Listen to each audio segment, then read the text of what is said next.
युद्ध, यह सब सुनते ही हमारे मन में विशाल टैंक, लड़ाकू विमान, युद्धपोत और मिसाइलों की तस्वीर उभरती है। दशकों तक दुनिया यही मानती रही कि जिसकी सेना के पास सबसे अधिक टैंक, सबसे तेज फाइटर जेट और सबसे शक्तिशाली मिसाइलें होंगी, वही युद्ध जीतेगा।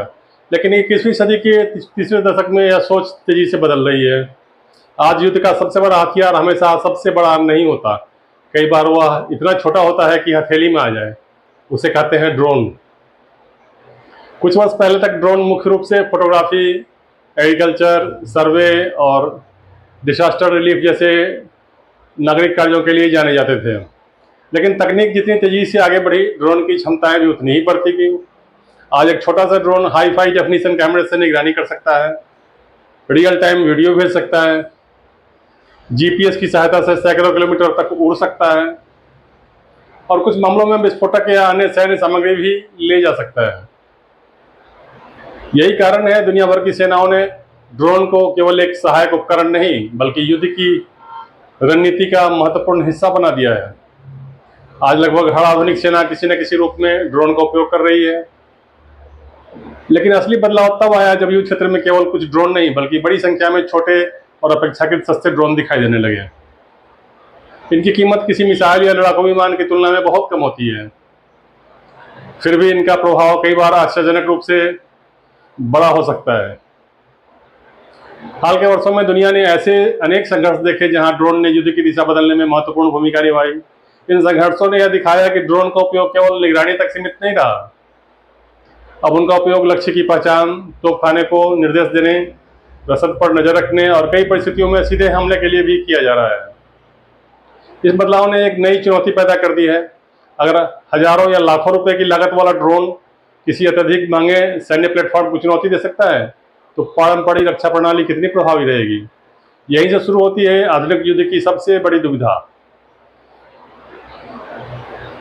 कल्पना कीजिए, यदि एक ड्रोन की कीमत 50,000 रुपए है और उसे गिराने के लिए कई करोड़ रुपए की इंटरसेप्टर मिसाइल्स का उपयोग करना पड़े, तो लंबे समय तक ऐसा करना आर्थिक रूप से टिकाऊ नहीं होगा।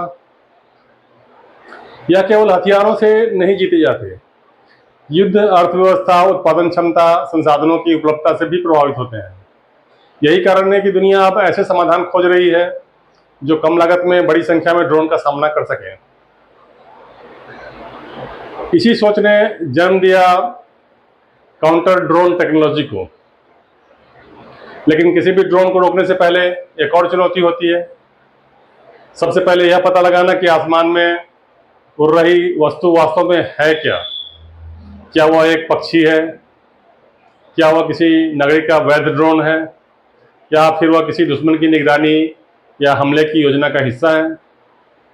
यही पहचान आधुनिक हवाई सुरक्षा की पहली और सबसे महत्वपूर्ण कड़ी है। और यही वह जगह है जहां radar, radio frequency sensor, electro optical कैमरे, इंफ्रारेड सिस्टम और आर्टिफिशियल इंटेलिजेंस मिलकर काम करते हैं। आगे हम समझेंगे आखिर सेना किसी ड्रोन का पता कैसे लगाती है। जब ड्रोन दिखाई भी नहीं देता, तब भी उसे कैसे खोज लिया जाता है। आइए अब आगे बढ़ते हैं। काउंटर ड्रोन टेक्नोलॉजी क्या है? ड्रोन को रोकने की पूरी प्रक्रिया, डिटेक्ट करना, ट्रैक करना, आइडेंटिफाई करना और डिफीट करना।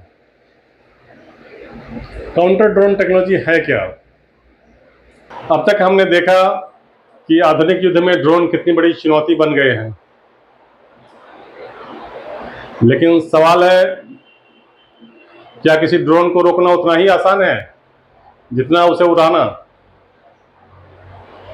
जवाब है बिल्कुल नहीं। क्योंकि किसी ड्रोन को मार गिराना केवल एक गोली चलाने का काम नहीं है। इसके पीछे एक पूरी सुरक्षा प्रणाली काम करती है। इसी प्रणाली को कहा जाता है काउंटर ड्रोन टेक्नोलॉजी या counter unmanned aircraft system, counter UAS. सरल भाषा में समझें तो काउंटर ड्रोन टेक्नोलॉजी ऐसी तकनीकों और हथियारों का समूह है जिनका उद्देश्य किसी अनधिकृत, सस्पिशियस और इनेमी ड्रोन का पता लगाना, उसकी पहचान करना, उसकी गतिविधियों पर नजर रखना और आवश्यकता पड़ने पर उसे निष्क्रिय करना होता है। ध्यान देने वाली बात यह है कि हर ड्रोन दुश्मन नहीं होता। आज ड्रोन का उपयोग खेती, photography, construction, disaster management, disaster relief medicine पहुंचाने, निगरानी जैसे अनेक वैध कार्यों में भी किया जाता है। इसलिए किसी भी सुरक्षा एजेंसी के सामने पहली चुनौती यह होती है कि कौन सा ड्रोन सामान्य है और कौन सा संभावित खतरा। यही कारण है कि आधुनिक काउंटर ड्रोन सिस्टम 4 मुख्य चरणों में काम करते हैं। पहला चरण डिटेक्ट करना यानी पता लगाना। सबसे पहले सिस्टम यह जानने की कोशिश करता है कि आसमान में कोई ड्रोन मौजूद भी है या नहीं। इसके लिए कई तरह के सेंसर एक साथ काम करते हैं। विशेष रडार छोटे आकार की उड़ने वाली वस्तुओं को खोजने का प्रयास करते हैं।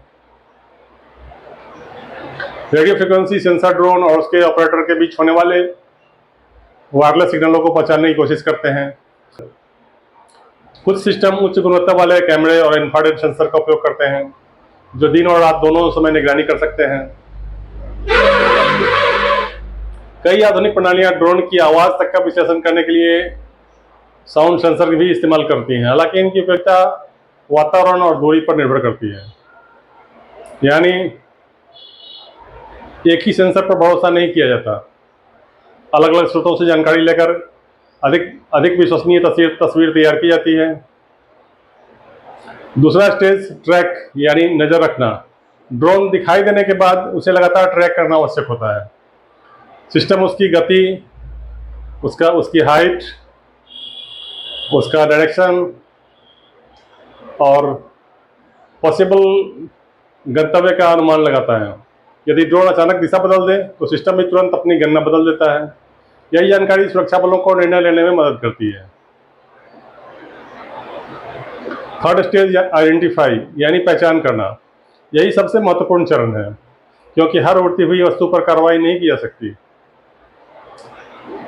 सिस्टम यह समझने की कोशिश करता है क्या यह अधिकृत सरकारी ड्रोन है, क्या यह किसी मीडिया संस्था का ड्रोन है, क्या यह किसी नागरिक द्वारा कानूनी रूप से उड़ाया जा रहा ड्रोन है, या यह किसी रेस्ट्रिक्टेड एरिया में बिना अनुमति प्रवेश कर चुका है। आज कई देशों में आर्टिफिशियल इंटेलिजेंस भी इस प्रक्रिया में सहायता कर रही है। एआई कैमरे, सेंसर्स और अन्य सोर्सेज से मिली जानकारी का विश्लेषण करके संभावित जोखिम का आकलन करने में मदद करती है। लेकिन अंतिम निर्णय सामान्यतः प्रशिक्षित मानव ऑपरेटर या सैन्य कमांड संरचना द्वारा लिया जाता है। फोर्थ स्टेज है डिफीट यानी खतरे को निष्क्रिय करना। यदि यह तय हो जाए कि ड्रोन वास्तव में खतरा है तो अगला कदम उसे रोकना होता है। यहीं से काउंटर ड्रोन टेक्नोलॉजी का सबसे चर्चित हिस्सा शुरू होता है।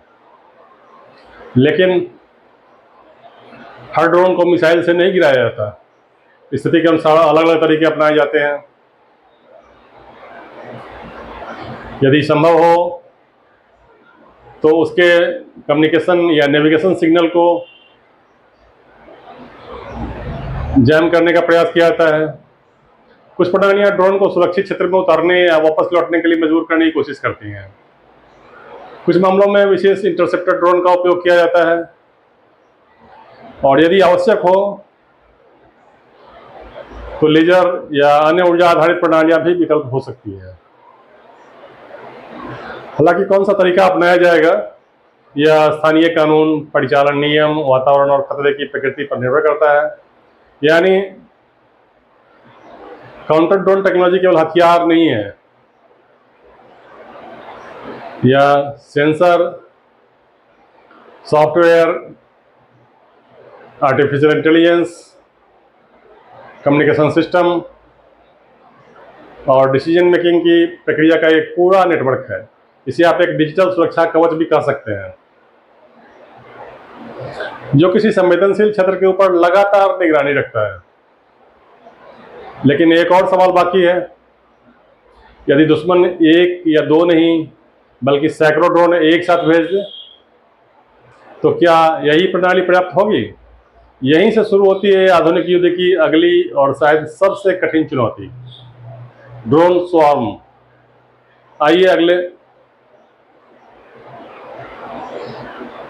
आइए समझते हैं ड्रोन स्वार्म क्या होता है और दुनिया की सेनाएं इससे इतनी चिंतित क्यों है।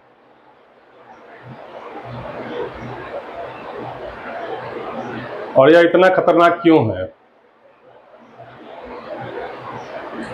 ड्रोन की पहचान कैसे होती है? रडार, आरएफ, ईओ, आईआर और आर्टिफिशियल इंटेलिजेंस की पूरी कहानी। कल्पना कीजिए आप किसी एयरपोर्ट, सैन्य अड्डे या परमाणु संयंत्र की सुरक्षा कर रहे हैं। अचानक सूचना मिलती है कि आसमान में एक छोटी सी उड़ती हुई वस्तु दिखाई दी है। लेकिन सवाल है, क्या वह एक पक्षी है? क्या वह एक किसी शौकीन व्यक्ति का कैमरा ड्रोन है, या फिर किसी दुश्मन द्वारा भेजा गया निगरानी या हमलावर ड्रोन?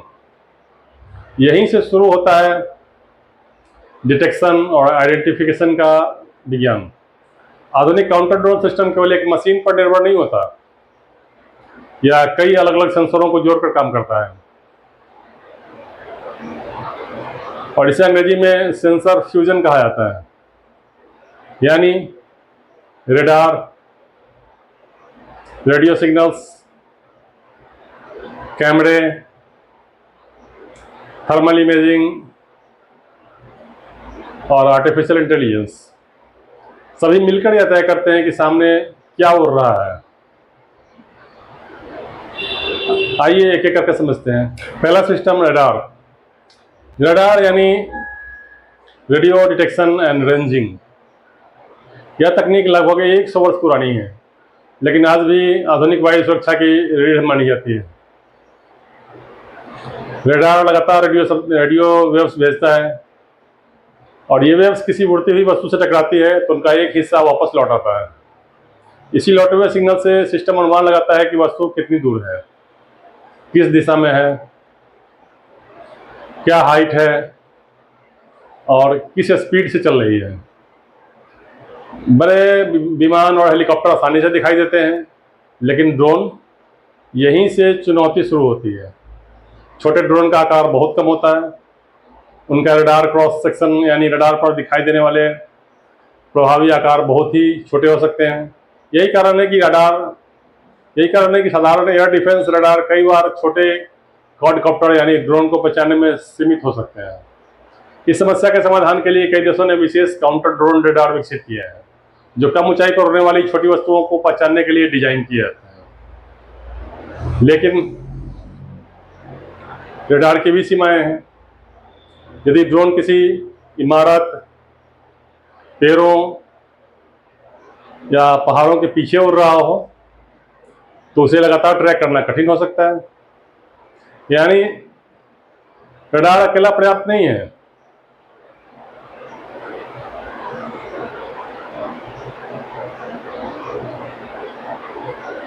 दूसरा सिस्टम आरएफ डिटेक्शन।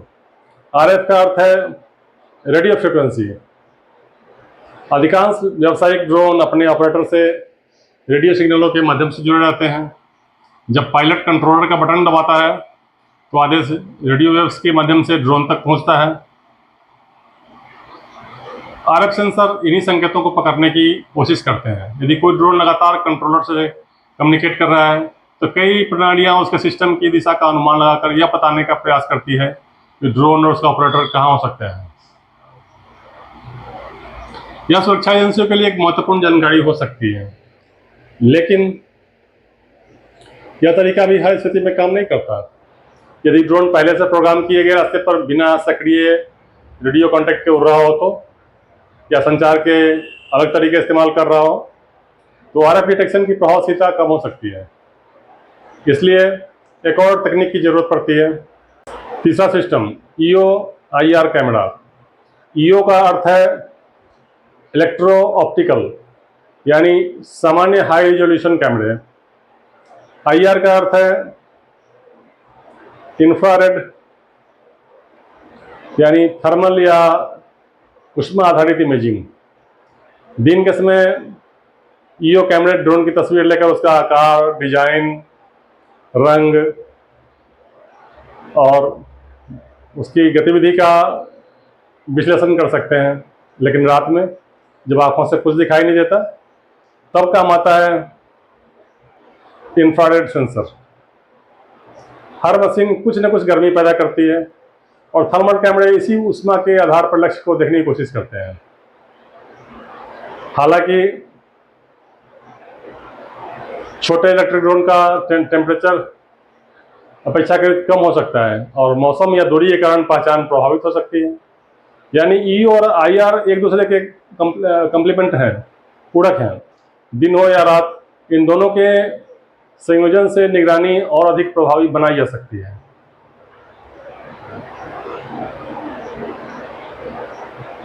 चौथा सिस्टम है आर्टिफिशियल इंटेलिजेंस। अब तक हमने देखा रेडार,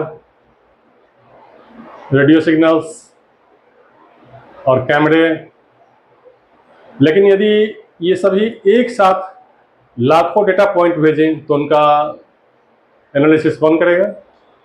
यही प्रवेश होता है आर्टिफिशियल इंटेलिजेंस का। एआई अलग अलग सेंसरों से प्राप्त जानकारी को जोड़कर पैटर्न पहचानने में मदद करती है।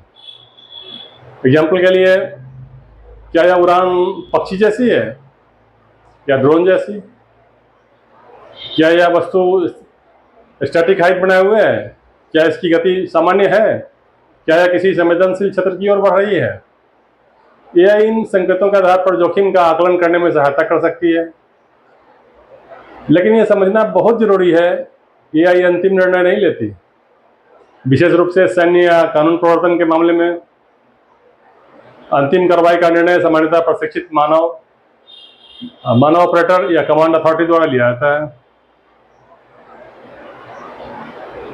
सेंसर फ्यूजन, असली ताकत। अब सोचिए, यदि रडार कहे कि कोई वस्तु उड़ रही है, आरएफ सेंसर बताए कि रेडियो सिग्नल भी मौजूद है, ईओ कैमरा ड्रोन जैसी आकृति दिखाए और एआई इन सभी जानकारियों का मिलान करके संभावित खतरे का संकेत दे, तो पहचान की विश्वसनीयता पहले से कहीं अधिक बढ़ जाती है। इसी प्रक्रिया को कहा जाता है सेंसर फ्यूजन। आज दुनिया के अधिकांश उन्नत काउंटर ड्रोन सिस्टम इसी सिद्धांत पर काम करते हैं, यानी एक सेंसर नहीं बल्कि कई टेक्निक्स का जॉइंटली उपयोग करते हैं।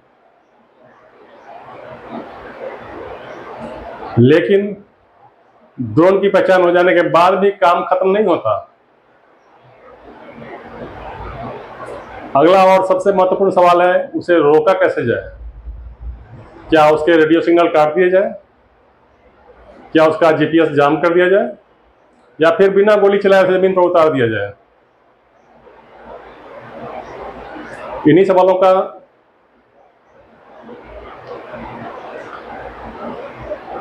इलेक्ट्रॉनिक वारफेयर और जीपीएस जामिंग, बिना गोली चलाए ड्रोन को कैसे रोका जाता है?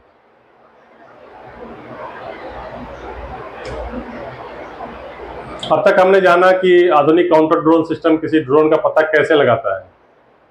रेडार, रेडियो फ्रिक्वेंसी सेंसर, कैमरे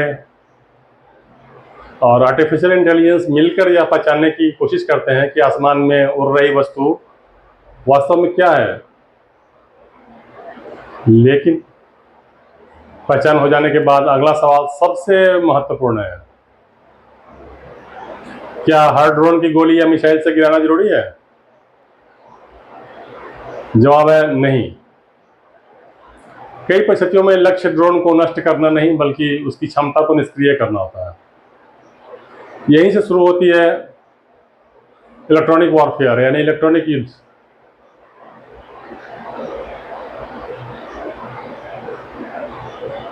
इलेक्ट्रॉनिक वॉरफेयर क्या है? जब हम युद्ध की बात करते हैं तो अक्सर गोलियां, टैंक और मिसाइलें याद आती है, लेकिन आधुनिक युद्ध केवल बारूद से नहीं लड़े जाते हैं। आज radio waves, communication network, radar, GPS और इलेक्ट्रॉनिक सिस्टम भी युद्ध का महत्वपूर्ण हिस्सा है। इन इलेक्ट्रॉनिक प्रणालियों का उपयोग करना, उनकी रक्षा करना या आवश्यकता पड़ने पर उन्हें जैम करना, बाधित करना, इसी व्यापक क्षेत्र को इलेक्ट्रॉनिक वारफेयर EW कहा जाता है। ड्रोन के संदर्भ में इसका उद्देश्य अक्सर ड्रोन के संचार या नेविगेशन को प्रभावित करना होता है ताकि वो अपना मिशन पूरा ना कर सके। ड्रोन किन सिग्नलों पर निर्भर करता है? अधिकांश ड्रोन दो मुख्य चीजों पर निर्भर करते हैं। पहली, कम्युनिकेशनल लिंक, यानी ड्रोन और ऑपरेटर के बीच संपर्क। यहीं से ड्रोन को निर्देश मिलते हैं, ऊपर जाओ, नीचे आओ, दाएं मुड़ो या वीडियो भेजो। दूसरी, सैटेलाइट नेविगेशन जैसे जीपीएस या अन्य वैश्विक नेविगेशन सिस्टम्स। इसी से ड्रोन अपनी स्थिति का अनुमान लगाता है और कई मामलों में पूर्व निर्धारित मार्ग का पालन करता है। यदि इनमें से किसी एक या दोनों प्रणालियों में बाधा आ जाए तो ड्रोन का व्यवहार बदल सकता है। हालांकि ये व्यवहार ड्रोन के डिजाइन और प्रोग्रामिंग पर निर्भर करता है।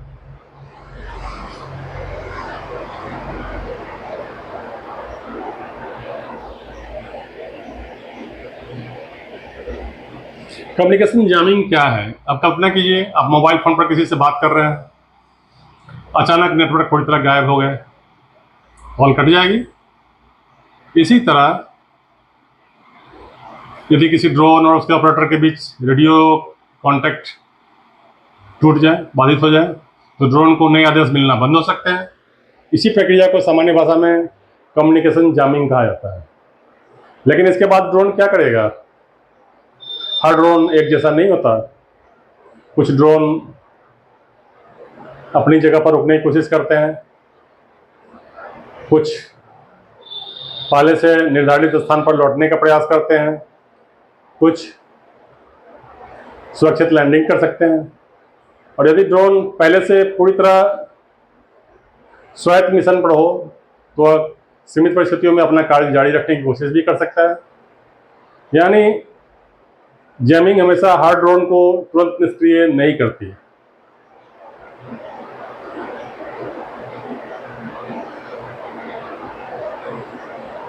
जीपीएस जैमिंग क्या है? अब बात करते हैं जीपीएस जैमिंग की। कल्पना कीजिए आप कार चला रहे हैं, नेविगेशन ऐप अचानक बंद हो जाए। आपका गंतव्य तो वही रहेगा, लेकिन रास्ता ढूंढना कठिन हो सकता है। इसी तरह यदि किसी ड्रोन को विश्वसनीय सैटेलाइट नेविगेशन सिग्नल ना मिले तो उसका नेविगेशन क्षमता प्रभावित हो सकती है। कुछ ड्रोन अपने अन्य सेंसरों की मदद से उड़ान जारी रख सकते हैं, कुछ अपने प्रारंभिक बिंदु पर लौटने का प्रयास करते हैं और कुछ सुरक्षित लैंडिंग का प्रयास कर सकते हैं। यह पूरी तरह ड्रोन के हार्डवेयर, सॉफ्टवेयर और मिशन प्रोफाइल पर डिपेंड करता है।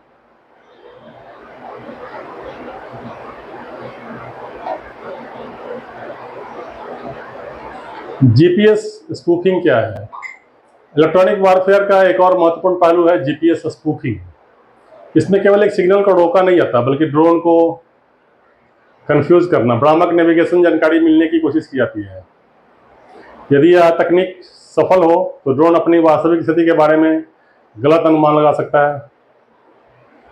हालांकि आधुनिक मिलिट्री और कुछ उन्नत नागरिक प्रणालियां ऐसे हमलों का पता लगाने और उनका प्रभाव कम करने के लिए अतिरिक्त उपाय भी अपनाती हैं।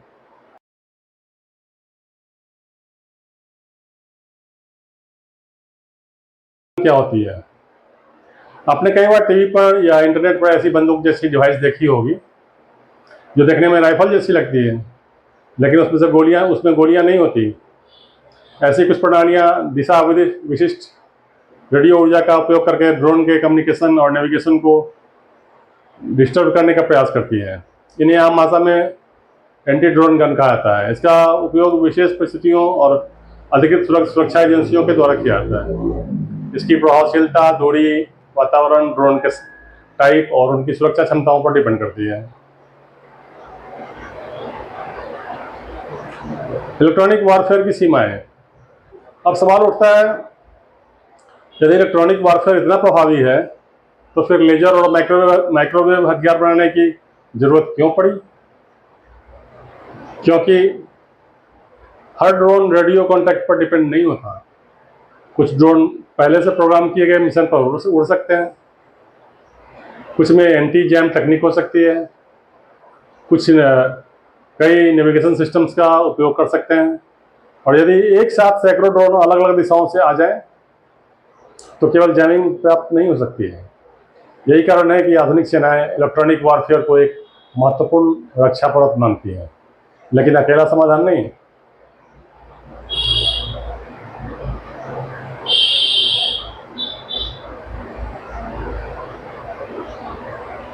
इलेक्ट्रॉनिक वारफेयर ने युद्ध की परिभाषा बदल दी है। अब दुश्मन को हराने के लिए हमेशा विस्फोट की आवश्यकता नहीं होती। कई बार सिर्फ उसके इलेक्ट्रॉनिक नेटवर्क को जैम करना ही पर्याप्त हो सकता है। लेकिन यदि कोई ड्रोन जैमिंग से भी न रुके तो क्या किया जाए? क्या ऐसी कोई तकनीक है जो प्रकाश की गति से हमला कर सके, जिसमें बारूद ना हो और जिसकी हर फायरिंग की लागत मिसाइल की तुलना में बहुत कम हो? यहीं से शुरू होती है भविष्य के हथियारों की सबसे रोमांचक कहानी, हाई एनर्जी लेजर वेपन्स। क्या लेजर हथियार वास्तव में विज्ञान कथा नहीं बल्कि आधुनिक युद्ध की वास्तविकता बन चुके हैं? आसमान में एक ड्रोन तेजी से उड़ रहा है, सभी की नजरें उसी पर टिकी है, लेकिन इस बार कोई मिसाइल नहीं छोड़ी जाती, कोई धमाका नहीं होता, कोई धुआं नहीं उठता। सिर्फ कुछ सेकंड के लिए एक इनविजिबल एनर्जी की रे लक्ष्य पर केंद्रित होती है और देखते ही देखते ड्रोन अपना संतुलन खो देता है, उसके सिस्टम काम करना बंद कर देते हैं या उसका ढांचा क्षतिग्रस्त हो जाता है। सुनने में या किसी साइंस फिक्शन या फिल्म जैसा लगता होगा, लेकिन आज दुनिया के कई देश हाई एनर्जी लेजर वेपन्स पर रिसर्च कर रहे हैं, परीक्षण कर रहे हैं, सीमित परिचालन तैनाती की दिशा में भी काम कर रहे हैं। तो आइए समझते हैं आखिर लेजर हथियार होते क्या हैं।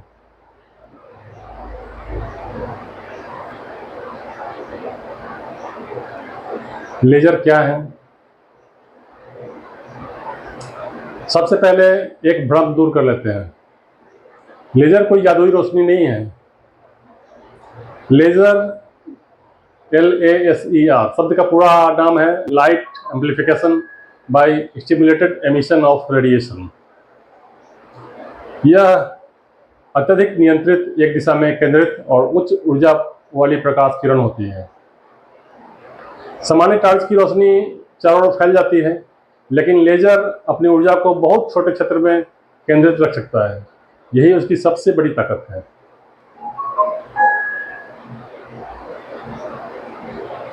लेजर हथियार कैसे काम करते हैं?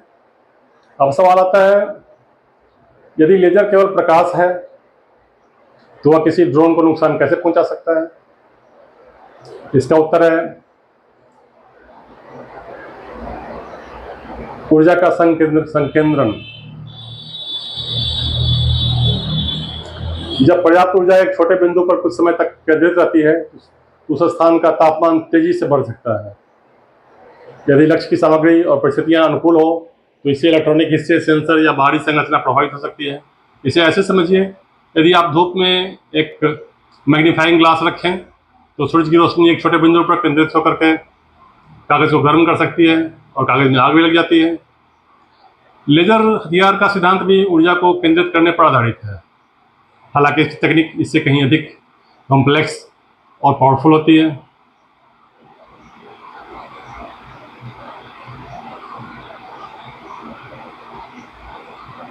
लक्ष्य तक लेजर कैसे पहुंचती है? लेकिन यदि ड्रोन लगातार उड़ रहा है तो लेजर उसी पर कैसे बनी रहती है? यही काम आता है टारगेट ट्रैकिंग सिस्टम। आधुनिक प्रणालियां रडार, कैमरे, इंफ्रारेड सेंसर और अत्यधिक सटीक ट्रैकिंग तकनीकों की सहायता से लक्ष्य पर लगातार नजर रखती है। यदि ड्रोन दिशा बदलता है तो बीम को भी उसी के अनुसार डाइवर्ट किया जाता है। इसी पूरी प्रक्रिया में अत्यधिक सटीकता की आवश्यकता होती है।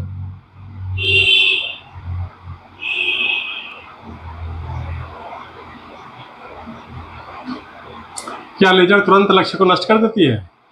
फिल्मों में अक्सर दिखाया जाता है कि लेजर लगी और लक्ष्य तुरंत विस्फोट के साथ खत्म हो गया। वास्तविक दुनिया इससे अलग है। हाई एनर्जी लेजर का प्रभाव कई कारकों पर निर्भर करता है। टारगेट कितना दूर है, उसका साइज क्या है, वह किस सामग्री से बना है, मौसम कैसा है, और बीम कितनी देर तक प्रभावी रूप से लक्ष्य पर बनी रह पाती है, यानी यह हमेशा 1 सेकंड में सब खत्म जैसी स्थिति नहीं होती।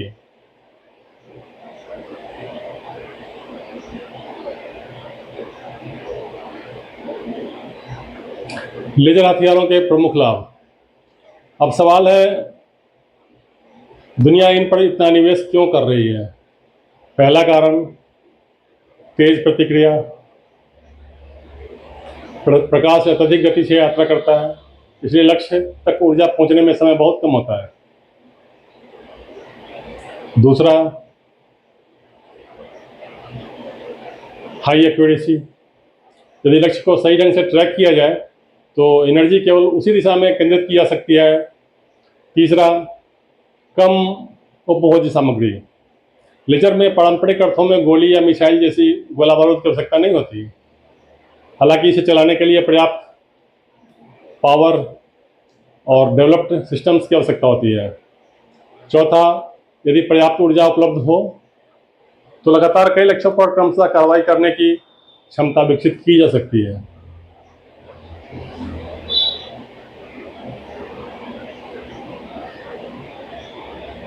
लेकिन क्या इसकी कोई सीमाएं नहीं है? बिल्कुल है, और यही कारण है कि लेजर अभी हर समस्या का समाधान नहीं बने हैं। बारिश, घना कोहरा, धूल, धुआं और वातावरण में मौजूद सूक्ष्म कण लेजर बीम की इफेक्टिविटी को प्रभावित कर सकते हैं। बहुत तेजी से गतिशील या अत्यधिक दूरी पर स्थित टारगेट भी चुनौती बन सकते हैं। इसके अलावा इतनी शक्तिशाली लेजर प्रणाली को चलाने के लिए पर्याप्त ऊर्जा, हीट मैनेजमेंट और अत्यधिक सटीक ऑप्टिकल व्यवस्था की आवश्यकता होती है। यानी लेजर हथियार बनाना केवल एक बीम तैयार करने का काम नहीं है, बल्कि पूरी इंजीनियरिंग प्रणाली का निर्माण है।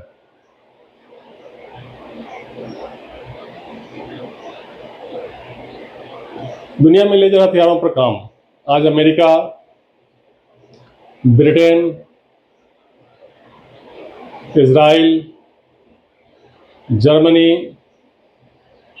फ्रांस, चीन, रूस, जापान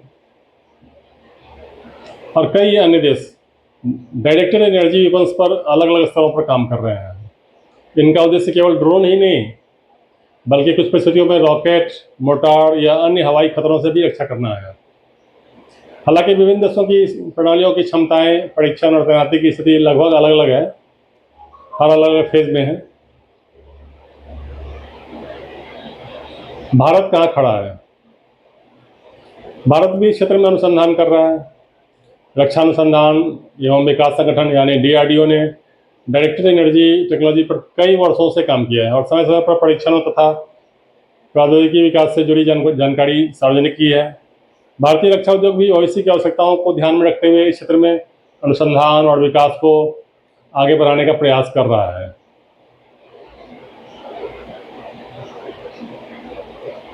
क्या लेजर OSC का हथियार है?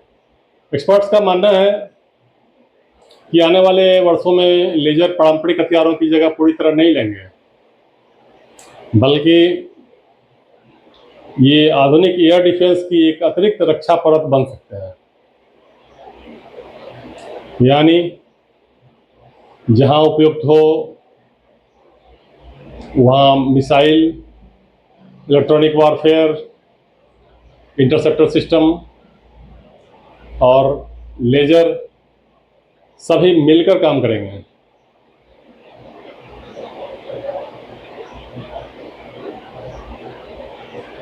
लेकिन यदि एक साथ सैकड़ों ड्रोन अलग अलग दिशाओं से कुछ ही सेकंड में हमला कर दें तो क्या एक लेजर बीम पर्याप्त होगी? यहीं सामने आती है एक और अत्याधुनिक तकनीक, जो प्रकाश नहीं बल्कि अदृश्य इलेक्ट्रोमैग्नेटिक एनर्जी का इस्तेमाल करती है। इसे कहते हैं high power microwave weapons.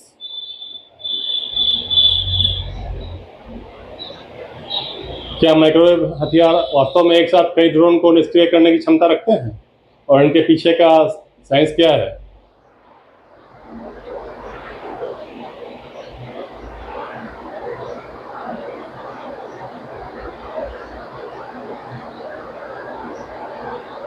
High power microwave weapons. क्या एक ही पल में सैकड़ों ड्रोन को रोका जा सकता है?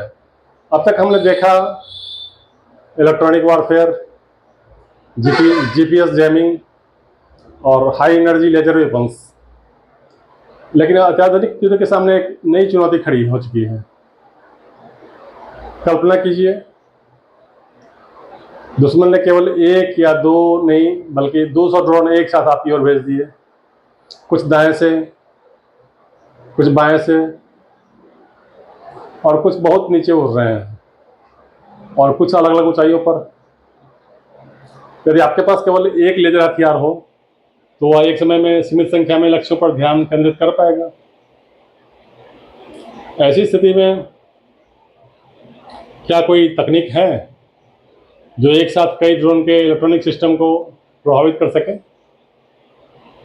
यहीं से शुरू होती है हाई पावर माइक्रोवेव वेपन। इसे शॉर्ट में एचपीएम वेपन भी कहते हैं।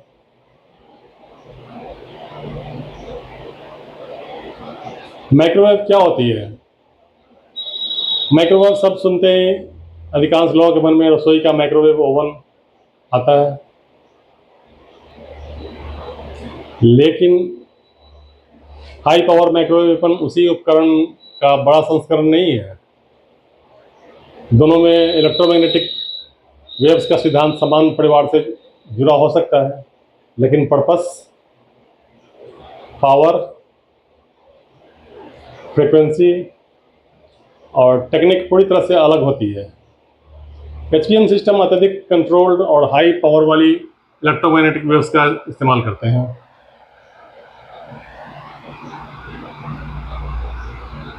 यह हथियार कैसे काम करता है? कल्पना कीजिए, आपके सामने कई इलेक्ट्रॉनिक उपकरण रखे हैं। हर उपकरण के भीतर छोटे छोटे microchip, circuit board, sensor, processor और कम्युनिकेशन नेटवर्क काम कर रही है। अब सोचिए, यदि इन इलेक्ट्रॉनिक सिस्टम्स पर अत्यधिक शक्तिशाली इलेक्ट्रोमैग्नेटिक वेव्स का प्रभाव पड़े तो वे सामान्य रूप से काम करना बंद कर सकते हैं या उनका संचालन बाधित हो सकता है। हाई पावर माइक्रोवेव वेपन्स का मूल उद्देश्य यही होता है, लक्ष्य के इलेक्ट्रॉनिक सिस्टम को प्रभावित करना। यह ध्यान रखना जरूरी है कि इसका प्रभाव लक्ष्य की संरचना, सुरक्षा उपायों, डिस्टेंस, डायरेक्शन और कई अन्य तकनीकी कारकों पर फैक्टर्स पर डिपेंड करता है।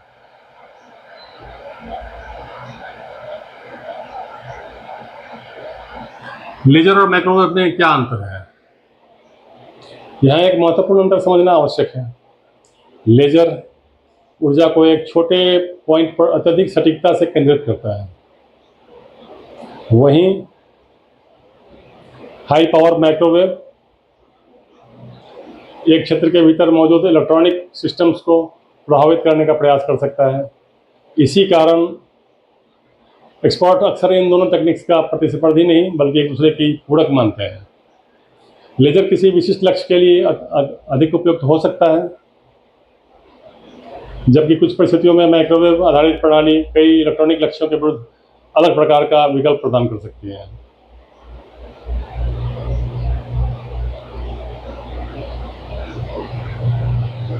ड्रोन स्वार्म के खिलाफ इसकी भूमिका। अब वापस चलते हैं ड्रोन स्वार्म की ओर। कल्पना कीजिए, एक साथ 100 ड्रोन आपकी ओर बढ़ रहे हैं। यदि हर ड्रोन पर अलग अलग मिसाइलें चलानी पड़े तो लागत बहुत अधिक हो सकती है।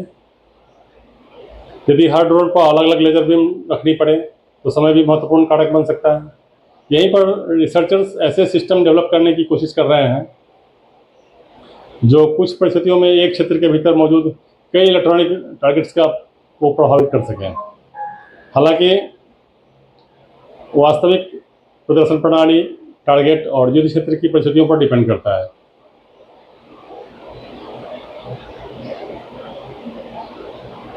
क्या मैक्रो अधिकार अजेय हैं? बिल्कुल नहीं। जैसे हर तकनीक की अपनी सीमाएं होती है, वैसे ही हाई पावर माइक्रोवेव वेपन्स की भी है।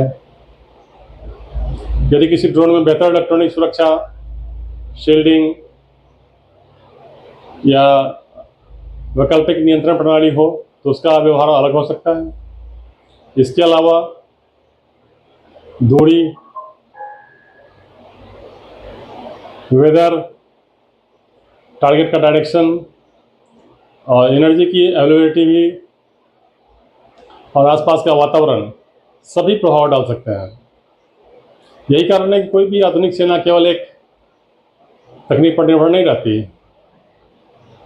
कौन कौन काम कर रहा है? आज कई देश जैसे अमेरिका, ब्रिटेन, चीन, रूस और अन्य प्रमुख रक्षा अनुसंधान संस्थान डायरेक्टेड एनर्जी वेपन्स के अंतर्गत हाई पावर माइक्रोवेव तकनीकों पर अनुसंधान और पर्यवेक्षण कर रहे हैं। उनमें से कुछ प्रणालियां सार्वजनिक रूप से प्रदर्शित की जा चुकी है, जबकि कई परियोजनाओं के विस्तृत तकनीकी डिटेल्स सार्वजनिक नहीं है। रक्षा के क्षेत्र में ऐसी तकनीक से जुड़ी जानकारी अक्सर सीमित रखी जाती है।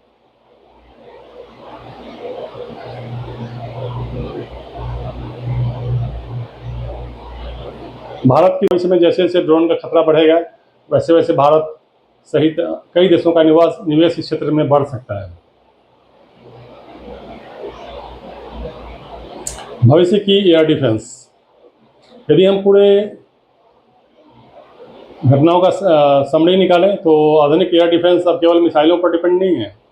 आज एक प्रभावी सिक्योरिटी सिस्टम में शामिल हो सकते हैं radar, artificial intelligence, electronic warfare, GPS jamming, laser weapons, high power microwave systems और कन्वेंशनल मिसाइलें। यानी भविष्य का युद्ध केवल एक हथियार से नहीं, बल्कि कई टेक्निक्स के समन्वय से लड़ा जाएगा।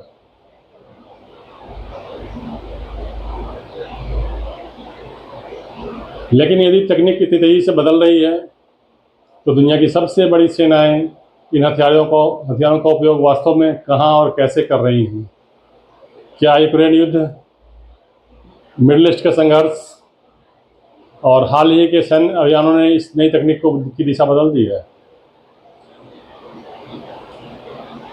वास्तविक युद्धों से मिली सीख यूक्रेन, रूस, इजराइल और अन्य संघर्षों ने काउंटर ड्रोन टेक्नोलॉजी को कैसे बदल दिया? ड्रोन स्वार्म का खतरा। जब एक साथ सैकड़ों ड्रोन हमला करें तो क्या होगा? कल्पना कीजिए, रात के 2 बजे हैं, एक सैन्य अड्डे पर सब कुछ सामान्य दिखाई दे रहा है। अचानक रडार स्क्रीन पर एक बिंदु दिखाई देता है, कुछ ही सेकंड बाद दूसरा, फिर तीसरा और फिर 10, फिर 50 और देखते ही देखते पूरी स्क्रीन सैकड़ों छोटे छोटे टारगेट से भर जाती है। यह किसी साइंस फिक्शन का दृश्य नहीं है, इसे कहा जाता है ड्रोन स्वार्म और डिफेंस एक्सपर्ट इसे आने वाले वर्षों की सबसे बड़ी सैन्य चुनौतियों में से एक मानते हैं। ड्रोन स्वार्म क्या होता है? सामान्य भाषा में जब बड़ी संख्या में ड्रोन एक साथ समन्वित तरीके से किसी मिशन को अंजाम देने का प्रयास करते हैं तो उसे ड्रोन स्वार्म कहा जाता है। इन ड्रोन के बीच समन्वय का तरीका अलग अलग हो सकता है। कुछ मामलों में उन्हें पहले से एक योजना के अनुसार प्रोग्राम किया जा सकता है। कुछ प्रणालियां एक केंद्रीय नियंत्रण से निर्देश प्राप्त कर सकती हैं और भविष्य में आर्टिफिशियल इंटेलिजेंस और डेवलप्ड नेटवर्किंग के साथ इंडिपेंडेंट कोऑर्डिनेशन की क्षमता और विकसित हो सकती है। ध्यान रहे, हर एक साथ उड़ने वाला ड्रोन समूह स्वार्म नहीं कहलाता। स्वार्म की विशेषता सामूहिक समन्वय है। ड्रोन स्वार्म इतना खतरनाक क्यों माना जाता है? अब एक सरल उदाहरण लेते हैं। मान लीजिए एक सुरक्षा गार्ड के सामने केवल एक व्यक्ति आए, उसे संभालना अपेक्षाकृत आसान होता है। लेकिन यदि एक साथ 100 लोग अलग अलग दिशाओं से दौड़ते हुए आए तो स्थिति पूरी तरह बदल जाएगी। यही सिद्धांत ड्रोन स्वार्म पर भी लागू होता है। यदि एक साथ बड़ी संख्या में ड्रोन अलग अलग दिशाओं से पहुंचे तो किसी भी डिफेंस सिस्टम पर दबाव बढ़ सकता है। यही कारण है कि ड्रोन स्वार्म केवल ज़्यादा ड्रोन नहीं बल्कि जटिल सामूहिक चुनौती माना जाता है।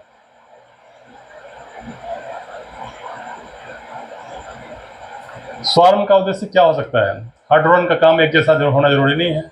कुछ निगरानी कर सकते हैं, कुछ इलेक्ट्रॉनिक व्यवधान पैदा करने की कोशिश कर सकते हैं, कुछ केवल ध्यान भटकाने के लिए हो सकते हैं और कुछ वास्तविक मिशन पूरा करने का प्रयास कर सकते हैं। यानी एक ही समूह के भीतर अलग अलग भूमिकाएं संभव हैं। इससे रक्षा प्रणाली के लिए निर्णय लेना और कठिन हो सकता है।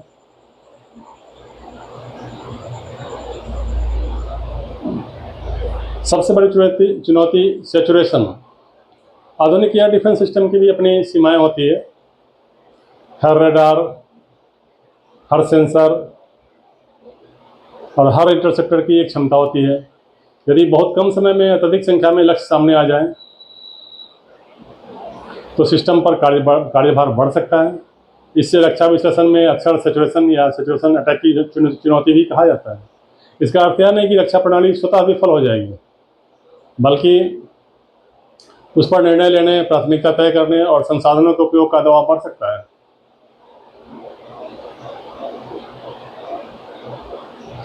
लागत की चुनौती। अब अर्थशास्त्र की बात करते हैं।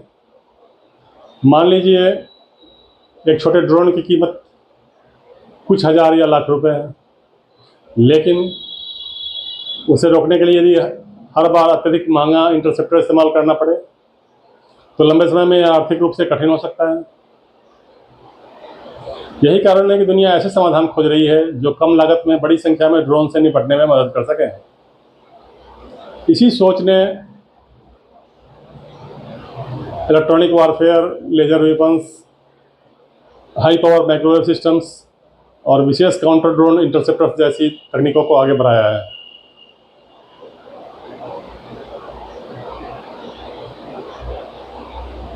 क्या आर्टिफिशियल इंटेलिजेंस इसका समाधान है? पूरी तरह नहीं, लेकिन एआई एक महत्वपूर्ण भूमिका निभा सकती है। कल्पना कीजिए रडार पर 300 लक्ष्य दिखाई दे रहे हैं और कौन सा लक्ष्य सबसे पहले देखा जाए और कौन सा अधिक जोखिम पैदा कर सकता है, किस दिशा में सबसे तेजी से खतरा बढ़ रहा है, या इन प्रश्नों में उत्तर खोजने में मानव ऑपरेटर की सहायता कर सकती है। लेकिन यह समझना आवश्यक है कि महत्वपूर्ण सैन्य निर्णयों में अंतिम जिम्मेदारी सामान्यतः ह्यूमन कमांड और निर्धारित नियम के अनुसार ही होती है। क्या दुनिया ने ड्रोन स्वार्म का उपयोग देखा है? हाल के कुछ वर्षों में विभिन्न संघर्षों और सैन्य अभ्यासों ने यह दिखाया है कि बड़ी संख्या में ड्रोन का समन्वित उपयोग भविष्य की रक्षा प्रणालियों का महत्वपूर्ण विषय बन चुका है। हालांकि हर घटना की परिस्थितियां अलग अलग होती हैं और सभी सार्वजनिक रिपोर्टें समान स्तर के प्रमाण उपलब्ध नहीं कराती, इसलिए किसी भी एक घटना से सार्वभौमिक निष्कर्ष निकालना उचित नहीं होगा। लेकिन इतना स्पष्ट है कि दुनिया की प्रमुख सेनाएं अब ड्रोन स्वार्म को एक वास्तविक सुरक्षा चुनौती मानकर अपनी रणनीतियां विकसित कर रही हैं।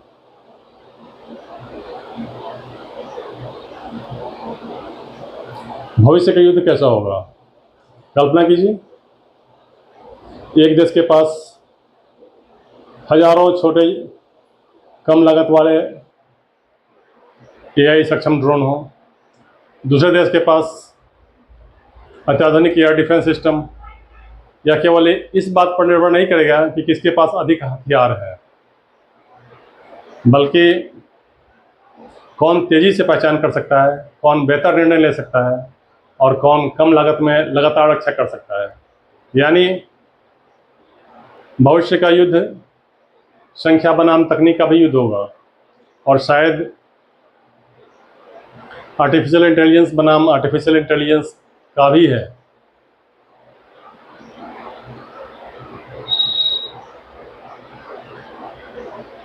ड्रोन स्वार्म ने पूरी दुनिया को यह सोचने पर मजबूर कर दिया है कि पारंपरिक एयर डिफेंस को भविष्य के लिए कैसे बदला जाए। अब केवल मिसाइलें पर्याप्त नहीं हैं, अब ज़रूरत है स्मार्ट सेंसर्स की, एआई की, इलेक्ट्रॉनिक वारफेयर की, लेजर वेपन्स की, हाई पावर माइक्रोवेव सिस्टम्स की और इन सब को जोड़ने वाली एक इंटीग्रेटेड रक्षा नेटवर्क थी। लेकिन इन सभी तकनीकों की होड़ में एक सवाल सबसे महत्वपूर्ण है, भारत कहाँ खड़ा है? क्या हमारे पास ऐसी तकनीक है जो भविष्य के ड्रोन स्वार्म का सामना कर सके? भारत की काउंटर ड्रोन क्षमता, डीआरडीओ की परियोजनाएं, स्वदेशी तकनीक, भविष्य की तैयारियां, यूक्रेन, रूस, इजराइल और मिडिल ईस्ट से सीख कैसे बदल गया आधुनिक युद्ध का पूरा गणित। अब तक हमने समझा ड्रोन क्या है, काउंटर ड्रोन टेक्नोलॉजी कैसे काम करती है, electronic warfare, laser weapons, high power microwave systems और ड्रोन स्वार्म का खतरा। लेकिन ये सारी टेक्निक्स केवल प्रयोगशाला में विकसित नहीं हुई, इन्हें सबसे बड़ी सीख मिली वास्तविक युद्ध क्षेत्र से। पिछले कुछ वर्षों में दुनिया ने ऐसे संघर्ष देखे हैं जिन्होंने आधुनिक सैन्य रणनीति को पूरी तरह पलट दिया है। आइए देखते हैं इन युद्ध ने दुनिया को क्या सिखाया।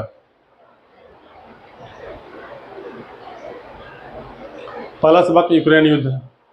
साल 2022 में शुरू हुआ रूस यूक्रेन युद्ध आधुनिक इतिहास के सबसे अधिक ड्रोन प्रभावित संघर्षों में से एक माना जाता है। दोनों पक्षों ने विभिन्न प्रकार के ड्रोन का व्यापक उपयोग किया। कुछ ड्रोन निगरानी के लिए, कुछ ड्रोन तोपखाने को टारगेट करने के लिए, कुछ ड्रोन हमलों के लिए और कुछ युद्ध क्षेत्र की वास्तविक समय की जानकारी जुटाने के लिए।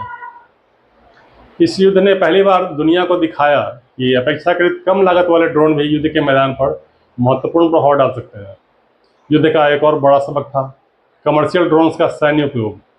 बाजार में उपलब्ध कुछ नागरिक ड्रोन्स उचित संशोधनों के बाद युद्ध क्षेत्र में विभिन्न भूमिकाओं में उपयोग किए जाते देखे हैं। इससे दुनिया की सेनाओं को यह समझ आया कि भविष्य का खतरा केवल महंगे सैन्य ड्रोन से नहीं है, बल्कि आसानी से उपलब्ध प्लेटफॉर्मों के दुरुपयोग से भी हो सकता है।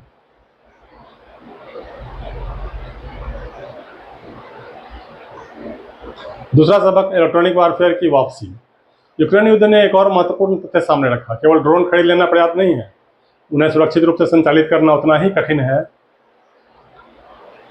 युद्ध के दौरान इलेक्ट्रॉनिक वारफेयर का व्यापक उपयोग होने की अनेक सार्वजनिक रिपोर्टें सामने आई। दोनों पक्षों ने ड्रोन के संचार और नेविगेशन को प्रभावित करने की कोशिश की। इससे एक बात स्पष्ट हुई, भविष्य में ड्रोन और काउंटर ड्रोन टेक्नोलॉजी दोनों एक साथ विकसित होंगे। जैसे जैसे ड्रोन बेहतर होंगे, वैसे वैसे उन्हें रोकने वाली तकनीक की भी उन्नत होगी।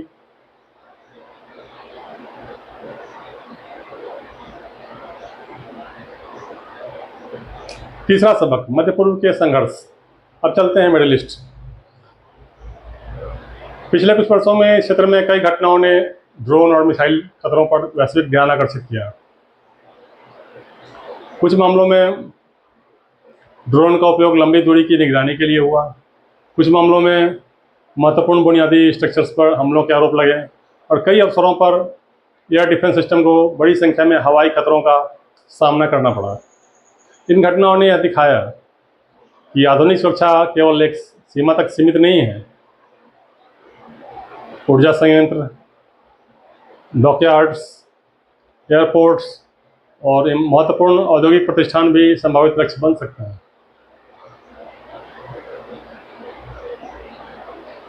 चौथा सबक, इजराइल की मल्टीलेयर्ड डिफेंस सिस्टम।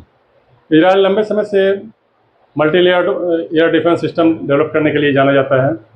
विभिन्न प्रकार के हवाई खतरों से निपटने के लिए अलग अलग रक्षा परतों का उपयोग किया जाता है। हाल के वर्षों में ड्रोन खतरों के बढ़ने के साथ काउंटर ड्रोन क्षमताओं पर भी विशेष ध्यान दिया गया है। और यहाँ सबसे महत्वपूर्ण सीख यह है, एक भी तकनीक पर्याप्त नहीं होती। Radar, AI, electronic warfare, interceptor systems और अन्य रक्षा संसाधन सभी मिलकर काम करते हैं। यानी भविष्य की सुरक्षा एकीकृत रक्षा नेटवर्क पर डिपेंड करेगी।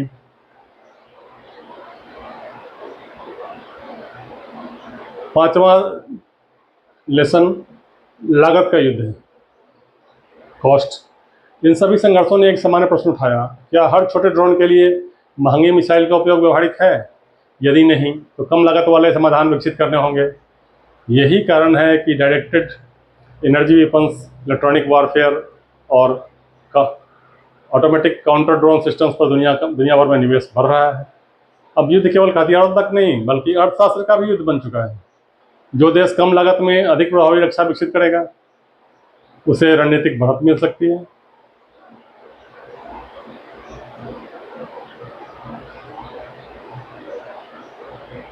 छठा सबक, आर्टिफिशियल इंटेलिजेंस का बढ़ता महत्व। इन संघर्षों ने यह भी दिखाया कि डेटा की मात्रा इतनी अधिक हो सकती है कि केवल मानव ऑपरेटर पर डिपेंड रहना मुश्किल हो जाएगा। यहीं एआई, सेंसरों से मिली जानकारी का विश्लेषण, संभावित खतरों की प्राथमिकता तय करने और तेज निर्णय प्रक्रिया में सहायता कर सकती है। लेकिन यह याद रखना जरूरी है कि अधिकांश देशों की सैन्य प्रणालियों में महत्वपूर्ण निर्णयों पर मानव नियंत्रण बनाए रखना अभी भी एक प्रमुख सिद्धांत है।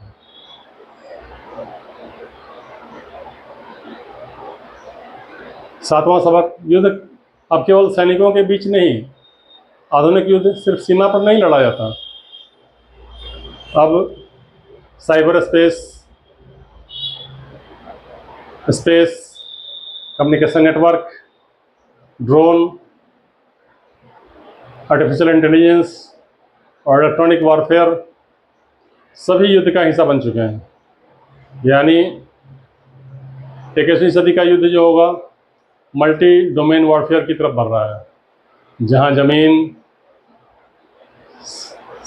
समंदर, एयर, स्पेस और डिजिटल दुनिया सभी एक दूसरे से इंटीग्रेट हो गए हैं, जुड़े हुए हैं।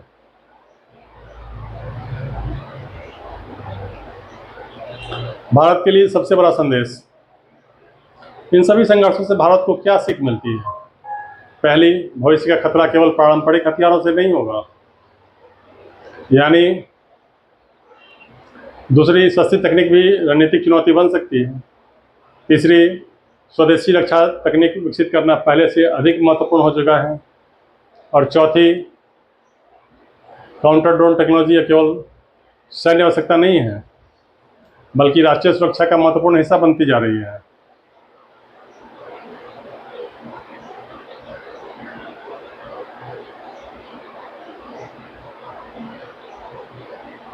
यूक्रेन, रूस, इजराइल और मिडिल ईस्ट के संघर्षों ने दुनिया को एक बार स्पष्ट कर दिया है, भविष्य का युद्ध सबसे बड़ा टैंक, सबसे तेज विमान या सबसे लंबी दूरी की मिसाइलें नहीं जीतेंगी, बल्कि विजय उस देश की हो सकती है जो सबसे पहले खतरे को पहचान सके, सबसे तेज निर्णय ले सके और सबसे कम लागत में अपनी रक्षा कर सके। लेकिन इन सब के बीच एक सवाल अभी बाकी है, भारत इस वैश्विक दौर में कहाँ खड़ा है? क्या DRDO, भारतीय सेना, भारतीय वायुसेना और भारतीय उद्योग भविष्य के ड्रोन स्वार्म और AI इंडिपेंडेंट युद्ध के लिए तैयार हैं?